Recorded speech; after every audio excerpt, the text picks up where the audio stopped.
Hello friends, welcome to KD academy Hindi साहित्य। मेरा नाम कविता है। मैं एमए बीएड सीटेड और यूजीसी एंटी नेट क्वालिफाइड हूँ हिंदी सब्जेक्ट से। फ्रेंड्स, जैसा कि आप जानते ही हैं, अब हमने शुरू किए हैं आदिकाल के महत्वपूर्ण प्रश्न, जो बहुत इम्पॉर्टेंट है। फ्रेंड्स, अगर आपने ये कर लिए तो आपका आदिकाल कंप्लीट हो जाएगा। और फ्रेंड्स, अगर आपने इससे पहले की वीडियो नहीं देखी हैं तो जाके ज़रूर देखिए, वो आपके बहुत काम आने वाले हैं। और फ्रेंड्स, अगर अभी तक आपने चैनल को सब्सक्राइब नहीं किया है तो पहले चैनल को सब्सक्राइब कर लीजिए और बेल आइकन को प्रेस कीजिए, जिससे कि आने वाले वीडियो का नोटिफिकेशन आपको मिल जाए। और लाइक कीजिए, शेयर कीजिए। और फ्रेंड्स, आपका इस चैनल पर जुड़ने के लिए बहुत बहुत धन्यवाद। चलिए शुरू करते हैं। फ्रेंड्स, आज हम 31 क्वेश्चन से शुरू करेंगे। कल हमने 30 क्वेश्चन किए थे। चलिए, तो 31 क्वेश्चन है। 31 क्वेश्चन में फ्रेंड्स, मोई, तो, अको, तुमाओ सर्वनाम किस बोली के हैं? तो इसमें ऑप्शन दिए फ्रेंड्स, ये सर्वनाम पूछे हैं आपसे कि किस बोली के सर्वनाम है। तो इसमें पहला ऑप्शन है ब्रज भाषा, और ऑप्शन बी है कन्नौजी, ऑप्शन सी है अवधी, ऑप्शन डी है बुंदेली। तो आपको बताना है कि इसमें से कौन सी बोली के ये सर्वनाम है। तो 31 क्वेश्चन का ऑप्शन फ्रेंड्स, ऑप्शन डी है, बुंदेली की है ये सर्वनाम। और फ्रेंड्स, अब ये सभी बोलियों के जितने भी सर्वनाम हैं इनके सब पढ़ लीजिए, ये बहुत इम्पोर्टेंट है। अब नेक्स्ट ले लेते हैं। नेक्स्ट क्वेश्चन में आपसे पूछा है, कहाँ है, सुमेलित कीजिए। व्यंजन और व्यंजन के प्रकार बताए गए हैं। ये जैसे क, ख, ग जो है वो कंठ होते हैं। तो ये आपको बताना है कि कौन से व्यंजन किस प्रकार का है। तो ऑप्शन ए में द दिया हुआ है, ऑप्शन बी में ज दिया है, ऑप्शन सी में श दिया है, और ऑप्शन डी घ दिया हुआ है। तो आपको ये बताना है फ्रेंड्स कि कौन सा व्यंजन किस प्रकार का है। जैसे क जो होता है वो फ्रेंड्स कंठे में होता है। तो ये देख लीजिए फ्रेंड्स, इसका आपको कोट में दिए गए हैं, आपको इसी में से ऑप्शन चूज़ करना है। तो 32 क्वेश्चन का ऑप्शन बी है, ऑप्शन बी। ऑप्शन बी में है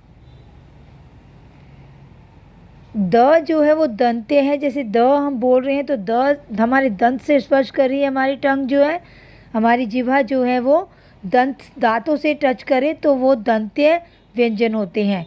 तो द इससे किससे मिला फ्रेंड्स?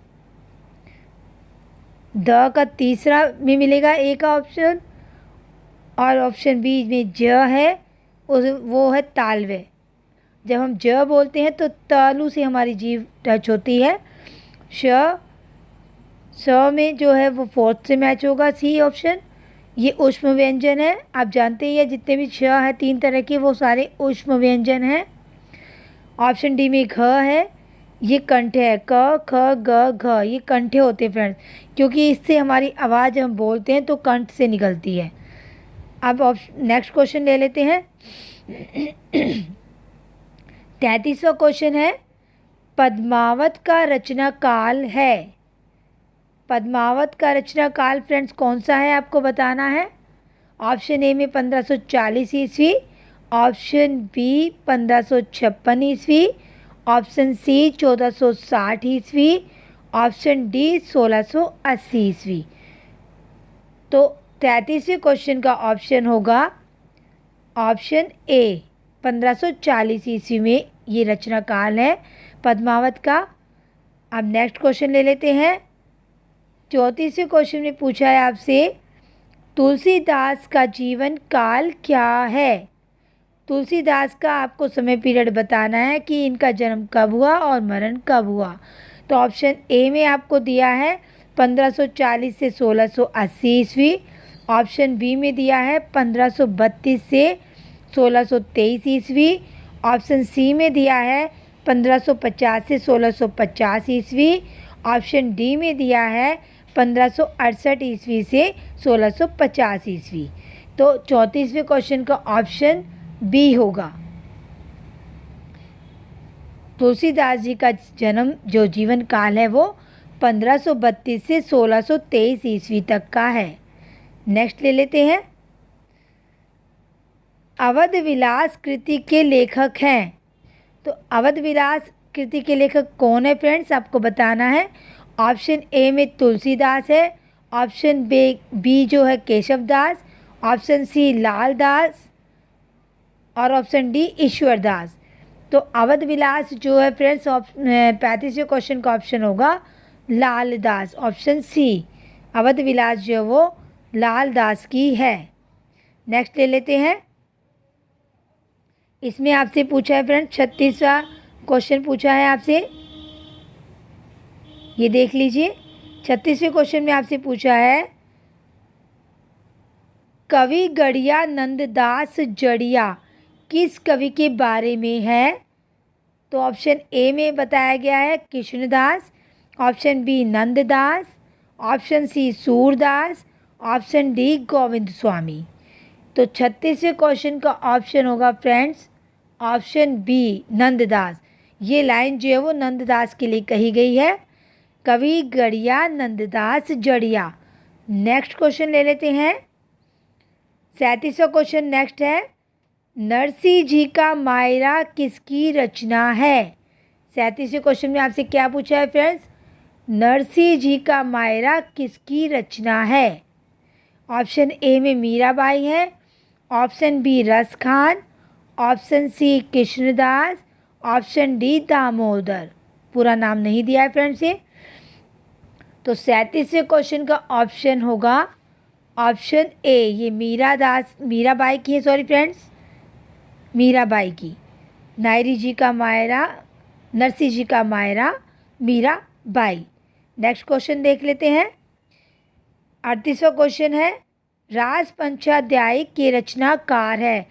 फ्रेंड्स जब हम कर रहे थे रीतिकाल तो उसमें मैंने आपको सारी रीतिकाल की रचनाएं कराई थी, तो आप उसमें जाके देख सकते हैं डिटेल वीडियो में। उसमें सारे कवि हैं जितने भी रीतिकाल में आए और भक्ति काल में आए हैं, तो आप उसमें रचनाएं जाके देख सकते हैं। तो 38वें क्वेश्चन में पहला ऑप्शन है विट्ठल दास, ऑप्शन बी में कुंभन दास, ऑप्शन सी में चतुर्भुज दास, ऑप्शन डी नंददास।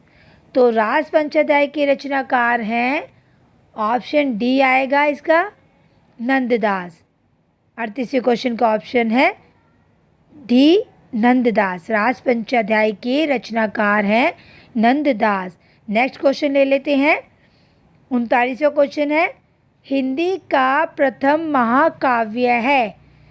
तो इसका ऑप्शन ए है पृथ्वीराज विजय, पृथ्वीराज रासो बी ऑप्शन है, ऑप्शन सी में पद्मावत, ऑप्शन डी में रामचरितमानस।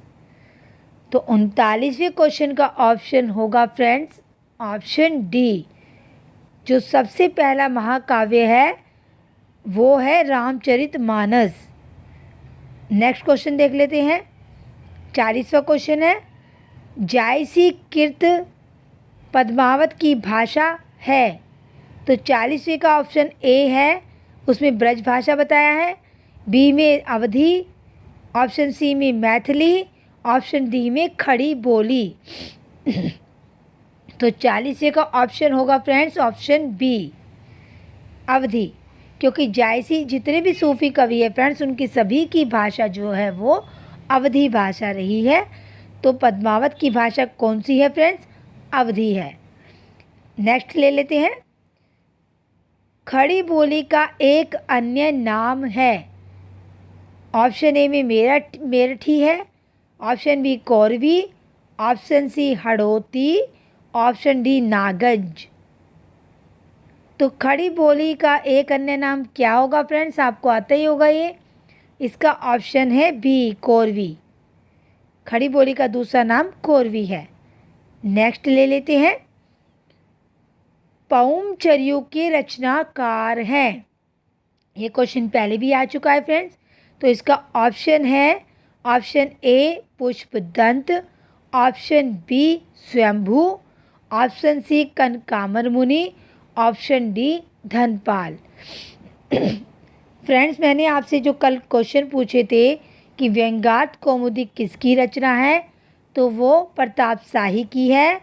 और एक क्वेश्चन मैंने आपसे और पूछा था, मैं देखती हूँ वो कौन सा क्वेश्चन था अभी। व्यंग्यार्थ कौमुदी जो वो प्रताप शाही की है। पौमचर्यों के रचनाकार हैं। ऑप्शन 42 का क्वेश्चन का ऑप्शन होगा ऑप्शन बी स्वयंभू। नेक्स्ट ले लेते हैं। फ्रेंड्स, आप कमेंट्स में कोई भी आंसर नहीं देते हैं कि आपको पता नहीं है या आपको या तो आता नहीं है या आप देना नहीं चाहते हैं। फ्रेंड्स, जो क्वेश्चन मैं आपसे पूछती हूँ आप उसका जवाब ज़रूर दीजिए, मुझे उससे पता चलेगा कि आपको कुछ समझ में आ भी रहा है या आपको कुछ याद हो भी रहा है या नहीं। तो 43वां क्वेश्चन है, भविष्य कथा के रचनाकार हैं। तो पहला ऑप्शन है Pushpadant, option B Dhanpal, option C Swayambhu, option D कनकामर मुनि। तो भविष्य कथा के रचनाकार कौन है फ्रेंड्स? तो 43वें क्वेश्चन का ऑप्शन होगा ऑप्शन बी धनपाल। नेक्स्ट ले लेते हैं। खड़ी बोली को हिंदुस्तानी किसने कहा है? तो इसका ऑप्शन ए है उदय नारा, option B Suniti Kumar Chatterji, option C George Grierson, option D Ravindranath Shrivastava. तो खड़ी बोली को हिंदुस्तानी किसने कहा है?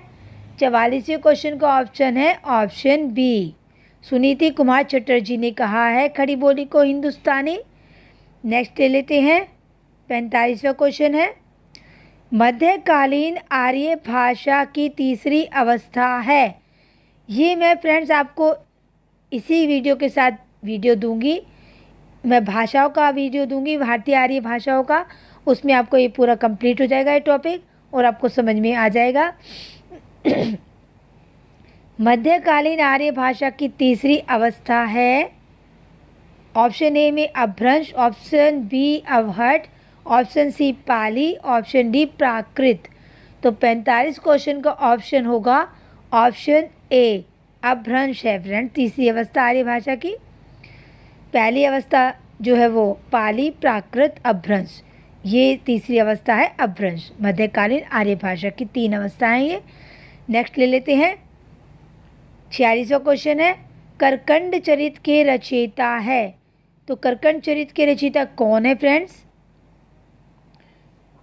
ऑप्शन ए में बताया गया आपको Pushpadant, option B Dhanpal, option C Kanakamar Muni, option D स्वयंभू। तो ये फ्रेंड्स करकंड चरित के रचयिता कौन है बताइए? तो 46वें क्वेश्चन का ऑप्शन होगा फ्रेंड्स, ये आपको एक ट्रिक बता देती हूँ मैं। करकंड चरित है तो कनकामर मुनि, इनका ऑप्शन सी होगा। क से क, आप इसे निमोनिक्स बना सकते हैं फ्रेंड्स, याद रहेगा आपको। नेक्स्ट ले लेते हैं। 47वां क्वेश्चन है, ये सूची 1 से सूची 2 को मिलान करना है, ये मैंने कर दिया है मिलान में से। ऑप्शन ए में उस्मान, ऑप्शन बी नूर मोहम्मद, ऑप्शन सी जान कवि, ऑप्शन डी निसार। तो इसमें आपको दिया गया है 47वें क्वेश्चन का ऑप्शन होगा ऑप्शन ए। इसमें जो है फ्रेंड्स उस्मान जो है चित्रावली, नूर मोहम्मद जो है अनुराग बांसुरी, जान कवि कनकावली और निसार यूसुफ जुलेखा। नेक्स्ट ले लेते हैं। 48वां क्वेश्चन है, प ध्वनि का उच्चारण स्थान है। तो प ध्वनि का उच्चारण स्थान कौन सा है फ्रेंड्स? प देख लीजिए आप क्या टच हो रहा है आपको पता चली गया होगा। तो इसका ऑप्शन ए है दंत है, बी ओष्ठ है, सी मूर्धन्य है, डी कंठ है। तो 48वें क्वेश्चन का ऑप्शन होगा, आप समझ ही गए होंगे, ऑप्शन बी ओष्ठ है। इससे हमारे होठ जुड़ रहे हैं प, तो ये ओष्ठ होगा। 49वां क्वेश्चन है फ्रेंड्स, निम्नलिखित में कौन सी बोली पश्चिमी हिंदी की नहीं है? तो पश्चिमी हिंदी की बोली आपको बतानी है, उसमें 5 बोली आती है, तो इसमें से कौन सी नहीं है ऑप्शन ए में Braj, option B Khari Boli, option C Bundeli, option D Bagheli. तो 49 क्वेश्चन का ऑप्शन होगा डी बघेली। ये जो है अवधी बघेली छत्तीसगढ़ी जो है ये पूर्वी हिंदी की है, पश्चिमी हिंदी की नहीं है। ओके फ्रेंड्स, अब नेक्स्ट ले लेते हैं हम। नेक्स्ट में आपसे पूछा गया है फ्रेंड्स,